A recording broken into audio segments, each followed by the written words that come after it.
Амансыздар, құрметті студенттер. Пән атауы КМ-18 автокөлік диагностикалау және жөндеу үшін жөндеу технологиялық жабдықтарды іріктеу және қолдану. Сабақтың тақырыбы автокөліктерді жөндеу технологиясы. Арнайы пәндер оқытушысы Рахат Бақытгүл Темірханқызы. Автомобиль элементтерінің техникалық күйінің өзгеріс себептеріне тоқталатын болсақ, машинаның бөлшегінің ескіру түрі жайлы өзгеріс айтарлықтай үлкен мәнге жеткен кезінде айтуға болады, яғни макроскопиялық деңгейде. Халықаралық стандарттар бойынша бұл өзгерістер дәрежесіне байланысты ақаусыздық, ақаулық, жұмысқа қабілеттілік, шектік және жұмысқа қабілетсіздік күйін қарастырады. Ақаусыздық заңды техникалық құжаттамада бекітілген барлық талаптарға машинаның сәйкестігі кезіндегі күйі. Ақаулық заңды техникалық құжаттамада бекітілген талаптардың біреуіне де машинаның сәйкес келмеу кезіндегі күйі. Жұмыс істеп тұрған машинада әрқилы әсерлердің әсерінен өзгерістер біртіндеп немесе кенеттен туады. Зақымдардың болуы кезінде машина ақаулы деп саналады. Егер бұл зақымдар бекітілген шектегі параметрлердің мәнімен берілген жұмыстарды атқарса, ол ақаулы болса да оның күйі жұмысқа қабілетті деп саналады. Жұмысқа қабілеттілік бұл заңды техникалық құжаттамада бекітілген берілген параметрлердің мәнін шекте сақтай отырып, машинаның берілген функцияны атқара алу мүмкіндігі кезіндегі күйі. Автомобиль элементтерінің техникалық күйінің өзгеруінің себептерін екі топқа бөліп қарастыруға болады: кездейсоқ және бірқалыпты әрекет. Кездейсоқ өзгерістер дұрыс пайдаланбау салдарынан кездейсоқ бұзылулар, сақтау мен күту сапасыздығы, сонымен қатар жол-көлік жағдайы нәтижесінде пайда болады. Бірқалыпты өзгерістің себептері тозу, қажу, коррозия, ескіру болып табылады. Жинау, жуу және тазалау жұмыстарына арналған жабдықтар, тазалау, жуу жұмыстары. Бұл іс-әрекеттер жолаушылар тасымалы және әртүрлі жүктерді тасымалдау кезіндегі санитарлық ережелерді сақтаудың міндетті шарттарының бірі болып табылатын автомобильдерді таза және сай күйінде ұстау үшін арналған. Сонымен қатар автомобильдерді заманауи жуу, лактық, бояулық жабындыны сақтауға көмектеседі. Сонымен қатар туған ақауларды табуға мүмкіндік береді. Осымен байланысты жылжымалы құрамды күнделікті күту үрдісінде тазалау, жуу, кептіру және шанақты мерзімдік полимерлеу жүргізеді. Автомобильдің шанағын тазалау автомобильдің шанағына және кабинасына шаңды және қоқысты жоюдан, орындықтарды, әйнектерді және шанақ ішіндегі арматураларды сүртуден, сонымен қатар қозғалтқышты, щиттерді және капоттың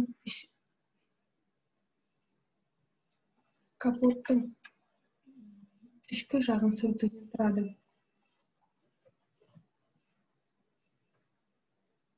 Автомобильдер техникалық күтудің және жөндеудің технология үрдісінің жалпы сипаттамасы.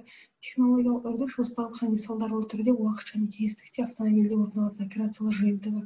Операция берілген объектімен немесе бір жұмыс орнында бір немесе бірнеше орындаушыларды, оның элементімен орындалатын технологиялық үрдістің біткен бөлімі.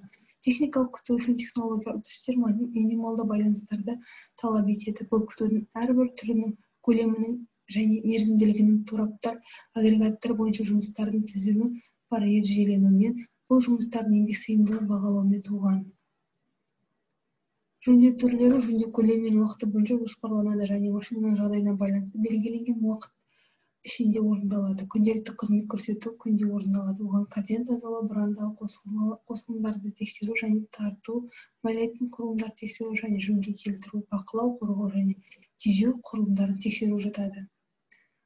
Ортаңғы жөндеу кезінде жабдықтың өте қажетті бөліктерінің табиғи тозу нәтижесінде жоғалтылған жұмыс қабілеті қалпына келтіріледі. Жұмыс көлемі маңызды, ауыр және күрделі жабдықтардың ортаңғы жөндеу пайдаланылатын жерде орын алады. Күрделі жөндеу бұл машинаның немесе жабдықтың жұмыс қорын толық немесе толыққа жақын қалпына келтіру бағытталған жөндеу. Автомобильдер техникалық күтудің түрлері. Техникалық күтудің негізгі операциялар көлемінде жүргізіледі. Техникалық күту кезінде ақау пайда болғанда жөндеу немесе сәйкес бөлшектерді ауыстыру жұмыстары жүргізіледі.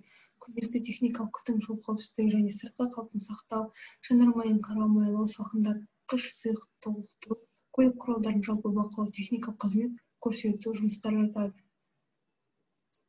Автомобильдер техникалық күту жөндеу жүйесі. Келесі талаптар: рационалды материалдық және еңбек шығындары кезіндегі автомобильдік тұрақжайдың пайдаланушылық сенімділіктердің берілген деңгейін қамтамасыз ету, қор сақтауға және табиғатты қорғауға бағыттаушылық, техникалық қызмет және жөндеуді барлық деңгейде автокөлік кәсіпорындар жұмыс орнынан жалпы мемлекеттік жоспарлық және басқаратын ұйымдарға дейін, кәсіпорын ішінде және олардың арасында шаруашылық қатынастарды заңнамалық қамтамасыз етуді жоспарлауға және ұйымдастыруға мүмкіндік.